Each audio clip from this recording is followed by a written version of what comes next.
इतना कहकर राव्या कमरे के दरवाजे को खोलने के लिए जाने लगी। तभी सुकेत प्रजापति ने हंसते हुए पीछे से कहा, राव्या, जानती हो मैं तुमसे नफरत क्यों करता हूँ? राव्या ने कहा, क्योंकि तुम्हारे पेरेंट्स ने जबरदस्ती तुम्हें मुझसे शादी करने के लिए मजबूर किया था। मगर सुकेत, मैंने तो तुम्हें मजबूर नहीं किया था कि तुम मेरे साथ रहो। सुकेश फिर से हंसते हुए एक कुर्सी पर बैठकर अपनी सिगरेट जलाते हुए बोला, राव्या, ऐसा कुछ नहीं है। तुम्हारे साथ एक अरेंज मैरिज करने के बदले मुझे काफी प्रॉफिट होने वाला था, मगर जब बाद में मुझे पॉलिटिक्स में आना था तो मुझे किसी के सहारे की जरूरत पड़ी, तो मैंने तुम्हारे शरीर का इस्तेमाल इस शहर के एक बड़े मंत्री को खुश करने के लिए किया। मुझे पता था कि तुम जैसी औरत ऐसा करने के लिए नहीं मानेगी, तो मैंने तुम्हें एक रात नशे की दवा देकर उस मंत्री के घर भेज दिया था। और जानती हो, तुम्हारा बेटा वरुण उसी मंत्री की औलाद है। अपने पति की ये बात सुनकर राव्या के पैर डगमगाने लगे और वो डर से कांपने लगी।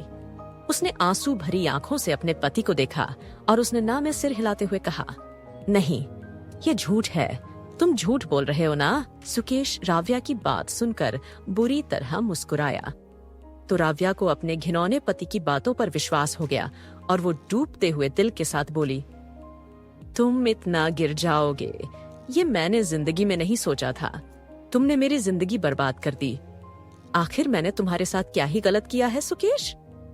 कुछ भी गलत नहीं किया है, मगर क्या है ना राव्या, मेरे जीवन का सिर्फ एक ही मकसद है, पैसा पावर हासिल करना।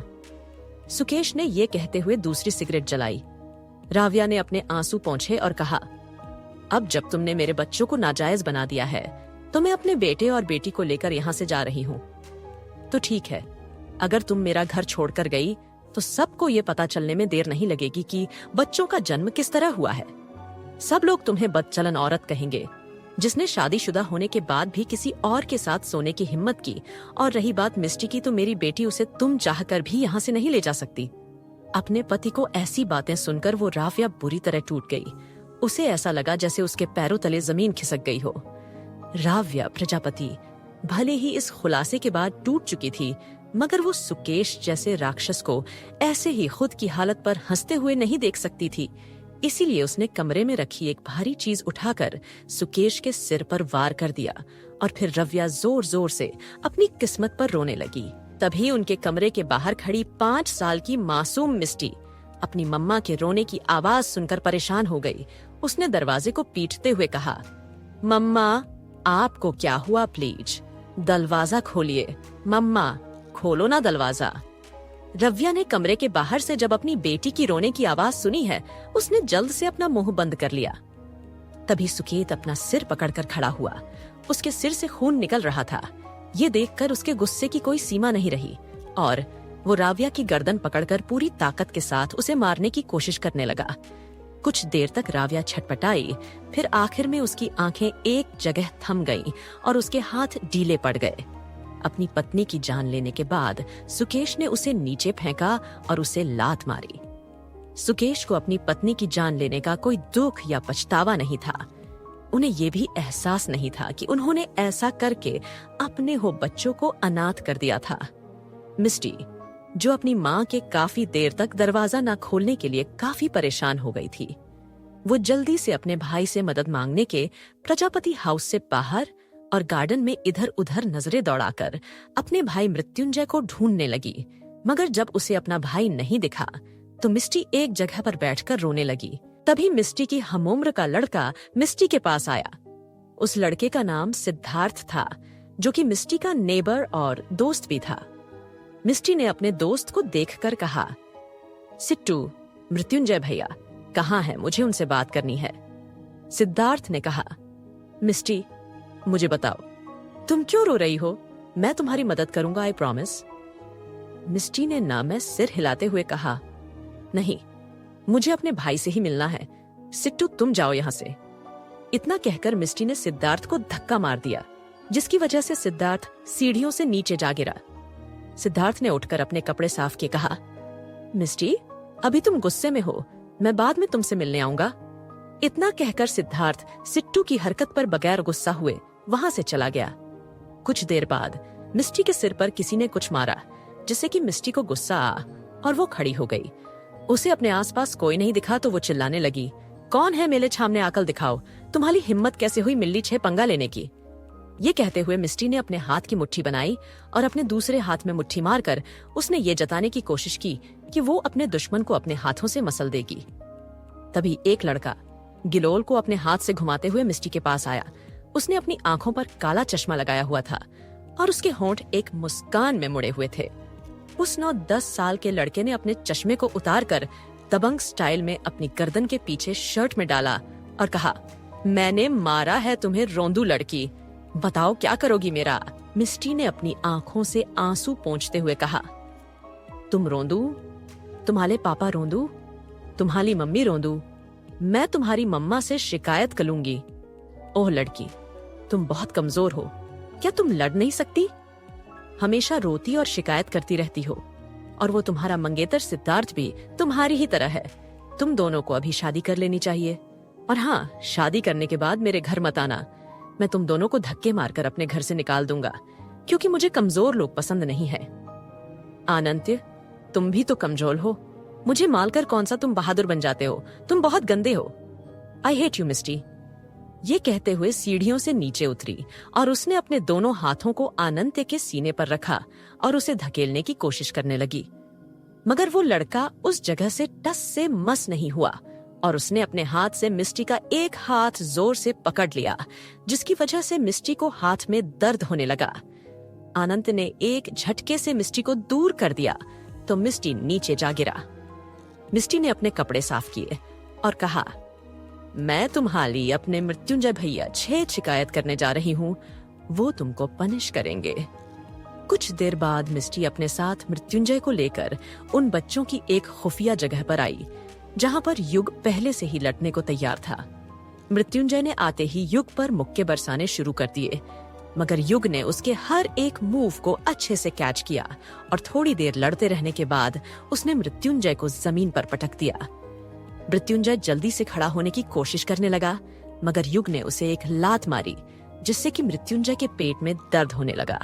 मिस्टी भागकर अपने भाई के पास आई और उसने चिल्लाते हुए कहा, कुत्ते, मैं तेरा खून पी जाऊंगी, तूने मेरे भाई को हाथ कैसे लगाया।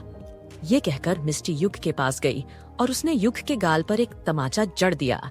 युग ने गुस्से में मिस्टी का हाथ पकड़ा और उसके गाल को चूम लिया।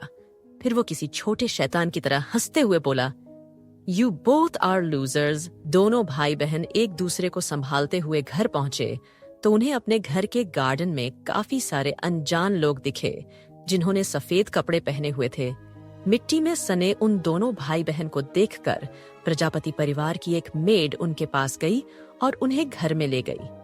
उन्हें नहलाने के बाद मेड अलीशा ने मृत्युंजय और मिस्टी को एक बूढ़ी औरत के सामने खड़ा कर दिया।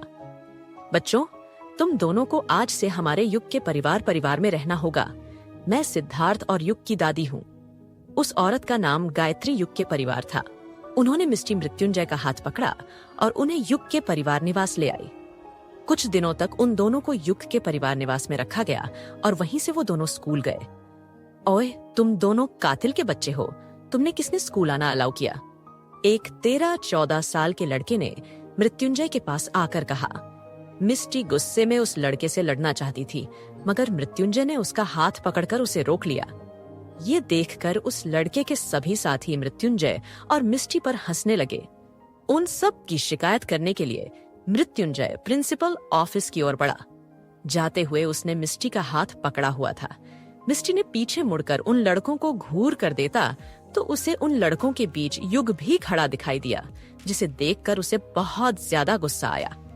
इन दिनों घर में भी युग उसे बहुत परेशान करता था, मगर अब जबकि वो उसी के घर में थी तो वो उसकी किसी से शिकायत भी नहीं कर पा रही थी। जब वो प्रिंसिपल ऑफिस के बाहर खड़े हुए तो उन्हें अंदर अपने पापा दिखाई दिए। दोनों दरवाजे के पास खड़े होकर उनकी बात सुनने लगे। जब वो प्रिंसिपल ऑफिस के बाहर खड़े हुए तो उन्हें अंदर अपने पापा दिखाई दिए। दोनों दरवाजे के पास खड़े होकर उनकी बात सुनने लगे। प्रिंसिपल सर, मेरे साथ जो हुआ उसके बारे में तो आपको तो पता ही होगा कि कैसे मेरी ही पत्नी ने मुझे धोखे में रखा और किसी गैर मर्द के साथ संबंध बनाए। मुझे उसके इस रिश्ते के बारे में जब पता चला तो उसने मुझसे झगड़ा किया और खुद ही सुसाइड कर लिया, जिसकी वजह से मुझे इस सब का दोषी माना गया और पुलिस ने मुझे पकड़ लिया। आखिर में सच सामने आया और मैं निर्दोष साबित हुआ। प्रिंसिपल ने सुकेश प्रजापति की बात सुनकर कहा, सुकेश जी, हमें भी इस सब का बहुत दुख है और अब से स्टाफ आपके बच्चों का अच्छे से ख्याल रखेगा। सुकेश प्रजापति ने कहा, सर देखिए, ये बात तो अब किसी से छुपी नहीं है कि वरुण मेरा बेटा नहीं है, इसलिए मैं अपनी बेटी और बड़े बेटे मृत्युंजय को लेकर यहाँ से मुंबई शिफ्ट होना चाहते हैं। और रही बात वरुण की, तो वो मेरा बेटा नहीं है, इसीलिए उसे आप इस स्कूल से निकाल सकते हैं। ये सुनकर मृत्युंजय, जो कि दरवाजे के पास खड़ा था, उसके हाथ दरवाजे पर कस गए। वहीं मिस्टी को कुछ समझ नहीं आ रहा था, मगर मृत्युंजय ये समझ चुका था कि सुकेश प्रजापति पिता नहीं थे। ये जानकर मृत्युंजय वहां से चला गया और उसने खामोशी से चलते हुए मिस्टी से पूछा, मिस्टी, क्या तुम अपने भैया से प्यार करती हो? हाँ भैया, मैं आपको सबसे ज्यादा प्यार करती हूँ, मिस्टी ने कहा। तो क्या तुम मेरे लिए डैड को भी छोड़ सकती हो? उसने गंभीरता के साथ पूछा। मिस्टी ने कहा, हाँ बिल्कुल भैया, मैं आपके लिए कुछ भी कर सकती हूँ। तो चलो यहाँ से भाग चलते हैं। मृत्युंजयी की बात सुनकर मिस्टी बोली, हाँ भैया, मैं आपके साथ चलूंगी। वैसे भी मुझे युग बहुत तंग करता है। तीनों भाई बहन भागने का प्लान बनाकर युग के परिवार हाउस पहुंचे और रात के वक्त वहां से निकल गए। दोनों इस सब के बारे में युग के परिवार को कुछ भी नहीं बताना चाहते थे, क्योंकि दिन में सुकेश प्रजापति उन्हें मिस्टी को लेने आए थे और इस पर युग के परिवार ने कोई ऑब्जेक्शन नहीं जताया था। वो दोनों सड़क पर स्ट्रीट लाइट के बीच चल रहे थे। अचानक सामने एक लड़का आकर खड़ा हो गया और उसने मिस्टी का हाथ पकड़ा और कहा, घर चलो। दादी माँ, तुम दोनों की वजह से परेशान हो रही होंगी। युग ने कहा, रुको, हम तुम्हारे घर वापस नहीं जाएंगे।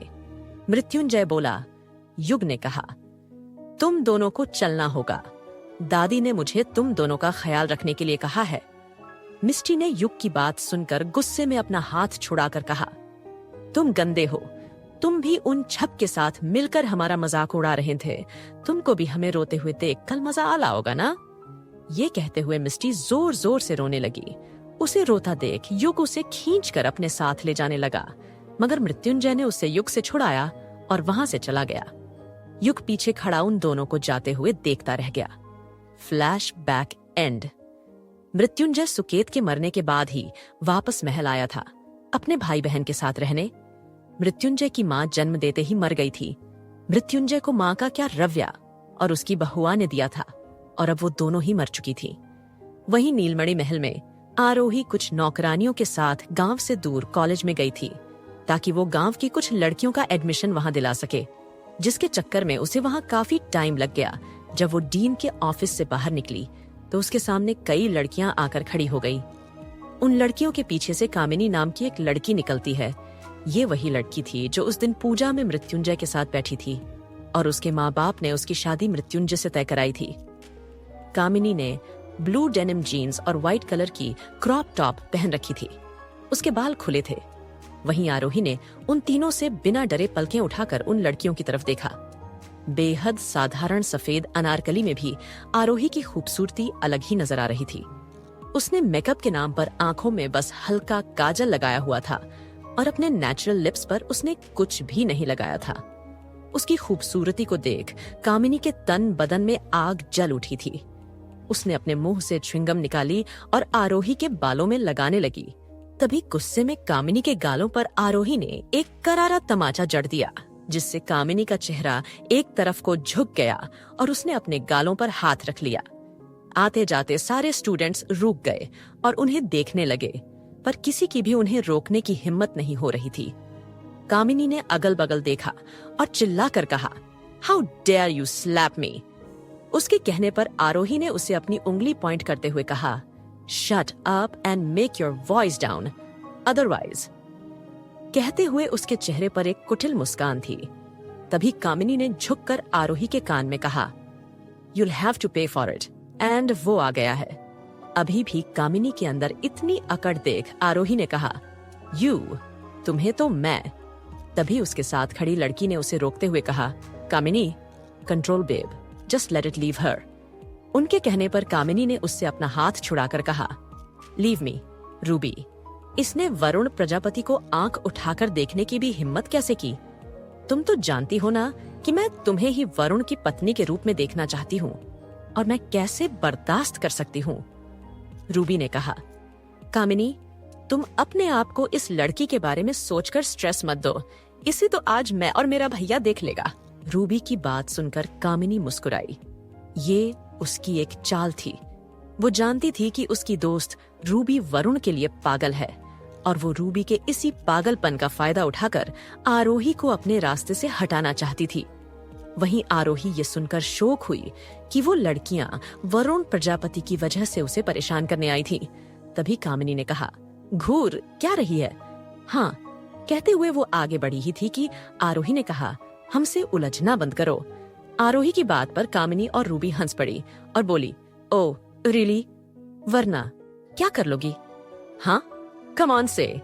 कहती हुई वो उसकी तरफ बढ़ी और उसके कंधे को टकेलकर पीछे किया। तभी दो लड़कों ने पीछे से आरोही के मुंह को कवर करते हुए उसे उठाकर एक कार में डाल दिया। रूबी ने पूरे कॉलेज को देखते हुए कहा, अगर किसी ने मुंह खोला तो कॉलेज के सभी स्टूडेंट्स जानते थे कि ये अमीर घर के बच्चों के बीच का मामला था, जिसमें उनमें से कोई भी नहीं पढ़ना चाहता था। इसलिए उन सभी स्टूडेंट्स ने ऐसा नाटक किया जैसे उन्होंने कुछ देखा ही ना हो। वो बस अपने अपने रास्ते निकल गए। रूबी और विनोद एक कार में बैठे, जिसमें पहले से ही बेहोश आरोही थी। कुछ ही देर में उनकी कार वहां से चली गई।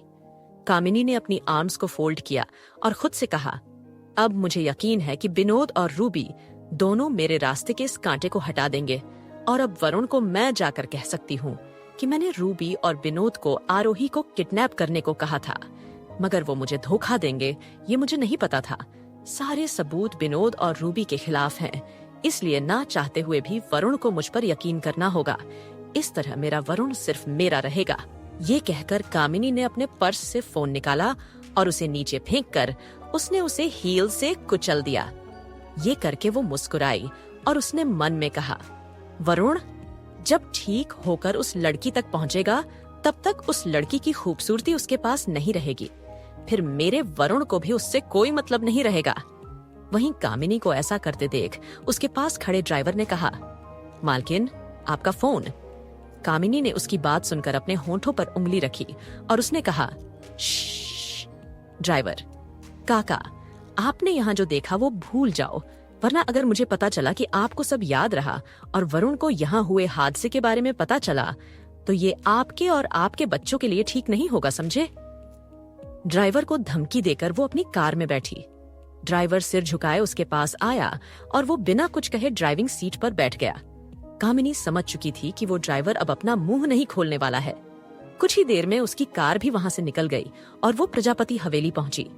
आरोही का ड्राइवर कॉलेज गेट से काफी दूर खड़ा आरोही का इंतजार ही कर रहा था, मगर अब जब आधा घंटा होने को आया था और आरोही का कोई अता पता भी नहीं था तो वो परेशान हो गया और कॉलेज के अंदर जाकर आरोही को ढूंढने लगा।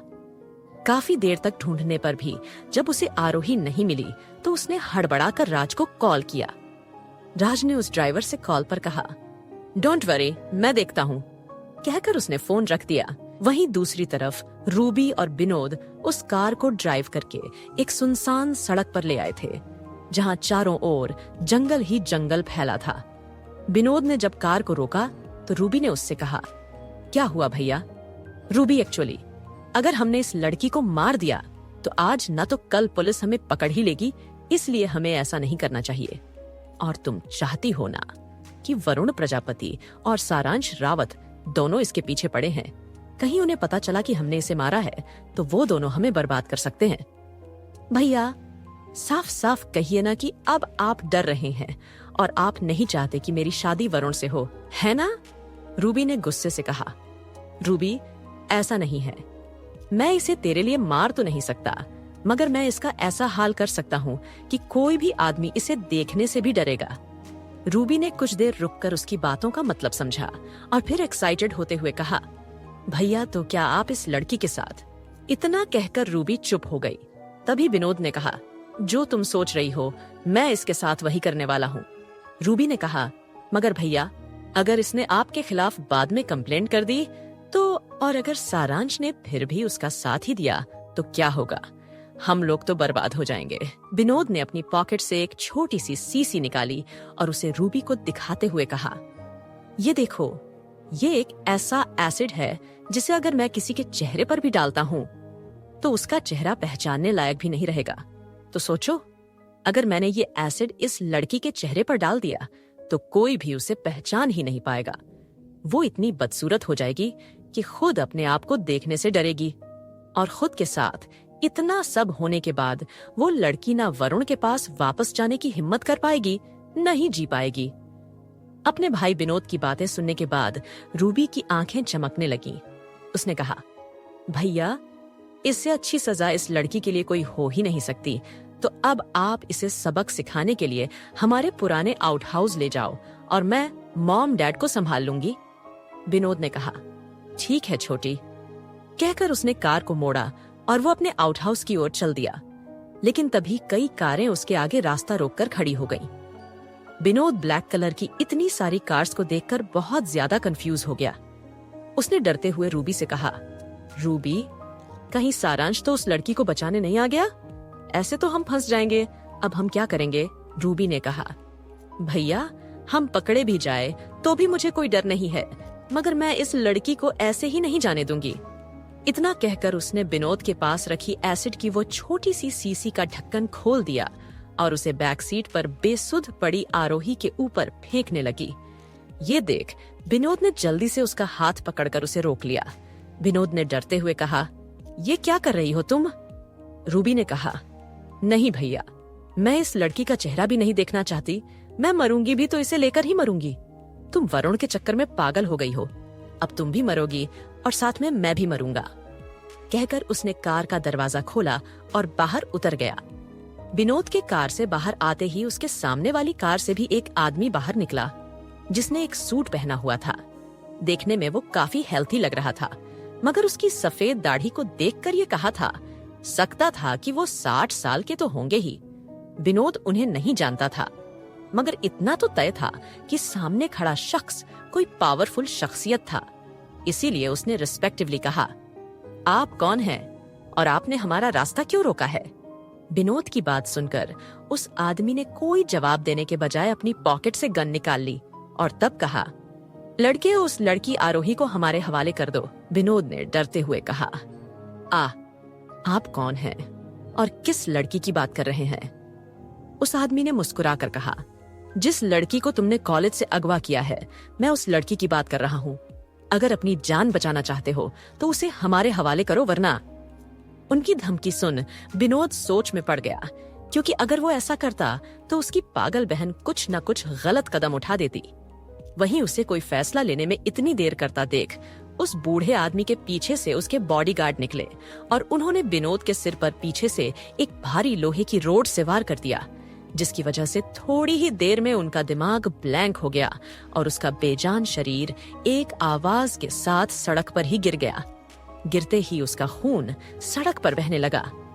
रूबी ने जब कार के अंदर बैठे ये देखा कि उसके भाई के सिर से खून बह रहा है, तो ये देख वो उसे बचाने के लिए कार से बाहर निकलना चाहती थी, मगर इतने लोगों को देख उसकी बाहर निकलने की हिम्मत ही नहीं हुई। विनोद को रास्ते से हटाकर वो बॉडीगार्ड्स उस कार के पास आए। रूबी ने अंदर से कार को लॉक कर लिया था और वो उनसे बचने के लिए नीचे झुक गई थी, मगर इसका कोई फायदा नहीं था, क्योंकि उन बॉडीगार्ड्स ने बड़ी सी आसानी से कार के विंडो ग्लासेस को तोड़ दिया। फिर एक बॉडीगार्ड ने आरोही को उठाया। और अगर आपको यह कहानी अच्छी लगी तो हमारे चैनल को सब्सक्राइब करें और लाइक करना ना भूलें और